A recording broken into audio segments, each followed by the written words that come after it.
దృశ్యమైన case అని నేను వార్తాపత్రికల్లో చదివి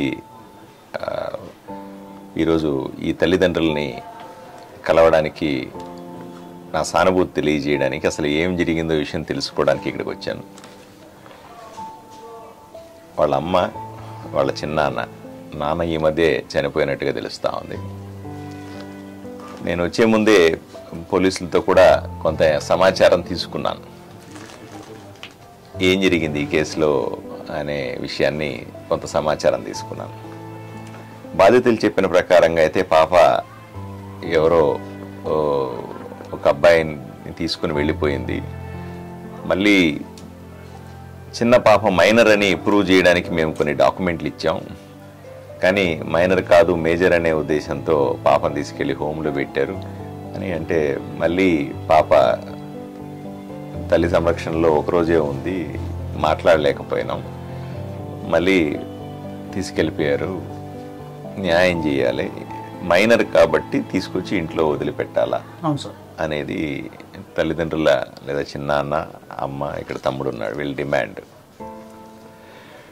తప్పనిసరిగా ఈ రికార్డులన్నీ ఒకసారి పరిశీలించి ఏదైతే కరెక్ట్ అనిపిస్తుందో అదే జరగాలని నేను కోరుకుంటా ఉన్నాను.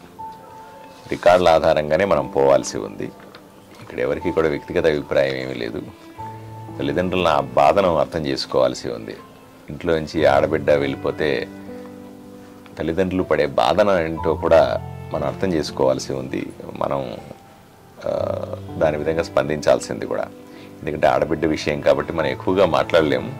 బట్ ఏదేమైనప్పటికీ కూడా నేను ఆదోనిలో ఉన్నటువంటి తల్లిదండ్రులకు అందరికీ కూడా విజ్ఞప్తి చేస్తూ ఉన్నా. దయచేసి పిల్లలు ఏం చేస్తున్నారో చూడండి. కొద్దిగా పిల్లలు ఏం చేస్తున్నారో, ఏ రకంగా వాళ్ళ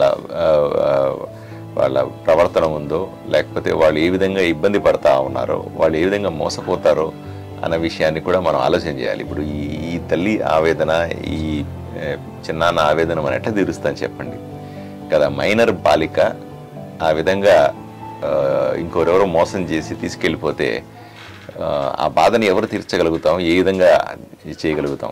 రెండవది, పోలీస్ రికార్డుల్లోకి ఆడబిడ్డ రికార్డ్స్ కానీ లేదా ఈ ఫ్యామిలీ రికార్డ్స్ కూడా వెళ్తే ఎంత ఇబ్బందిగా ఉంటుంది. ఆ కుటుంబానికి కూడా మంచిది కాదు. ఆడబిడ్డను కూడా మనం జాగ్రత్త చూసుకోవాల్సిన అవసరం ఉంది. కాబట్టి నేను విజ్ఞప్తి చేస్తున్నా, ఆడబిడ్డ తల్లిదండ్రులందరికీ కూడా కొంచెం జాగ్రత్తగా ఉండాల్సిందిగా విజ్ఞప్తి చేస్తూ ఉన్నా. అలాగే మగపిల్లల తల్లిదండ్రులకు కూడా చెప్తా ఉన్నాను, కొంచెం పిల్లల్ని ఇటువంటి చర్యలు చేసే సందర్భంలో కేవలం ఇది సామాజిక బాధ్యత, అందరికీ బాధ్యత ఉంటుంది. కేవలం పోలీసులకు మాత్రమే లేకపోతే మీకు నాకు మాత్రమే బాధ్యత ఉంటే సరిపోదు, అందరికీ బాధ్యత ఉంటుంది. మగపిల్లల తల్లిదండ్రులు కూడా కొంచెం వాళ్ళని మందలించాలి. ఇటువంటి విషయాల్లో ఎవరైనా తలదూరుస్తుంటే వాళ్ళని క్రమశిక్షణతో పెట్టాల్సిన బాధ్యత కూడా తల్లిదండ్రుల మీదనే ఉంటుంది. పోలీసుల విషయానికి వస్తే తప్పనిసరిగా పోలీసులని నేను మళ్ళీ మాట్లాడతాను. ఇప్పుడే ఈ రికార్డ్స్ చూశాను, ఈయన చూపించిన రికార్డ్స్ ప్రకారంగా ఈ రికార్డ్స్ని నేను కూడా తెప్పించుకుంటాను. మళ్ళీ ఒక కాపీ తెప్పించుకొని పోలీసుల్ని కూడా రిక్వెస్ట్ చేస్తాను, వెంటనే చర్య తీసుకొని మైనర్ బాలిక అయితే వెంటనే తీసుకొని వచ్చి తల్లిదండ్రులకు అప్పగించాలని రిక్వెస్ట్ చేస్తాను, ఆదేశిస్తాను. అదేవిధంగా పాప వచ్చిన తర్వాత కూడా మీరైనా సరే పాపకు అర్థమయ్యేలాగా చెప్పాలి. పాప మైనర్ అంటున్నారు, లేదా మీరు మైనర్ అంటున్నారు, లేదా రికార్డ్స్ ప్రకారంగా మేజర్ అంటున్నారు, పోలీసులు అంటున్నారు. ఇది ఏమైనప్పటికీ కూడా చిన్న వయసున్న బిడ్డ కదా, మనము చట్టాన్ని వదిలేసేయండి. 19 సంవత్సరాల లోపు ఉందా, పైన ఉందా, ఆడబిడ్డ కదా. వాళ్ళతో ఫోన్లు చేసి మాకు భయపడిస్తున్నారు సార్. వాళ్ళు మిమ్మల్ని చంపుతాము, మేము ఎంత చూస్తామని చెప్పి వాళ్ళు భయపడిస్తున్నారు సార్. మళ్ళీ మాకు ఆదోనిలో ఉన్నంత వరకు ప్రాణహాని కూడా ఉంది సార్ వాళ్ళ నుంచి మాకు.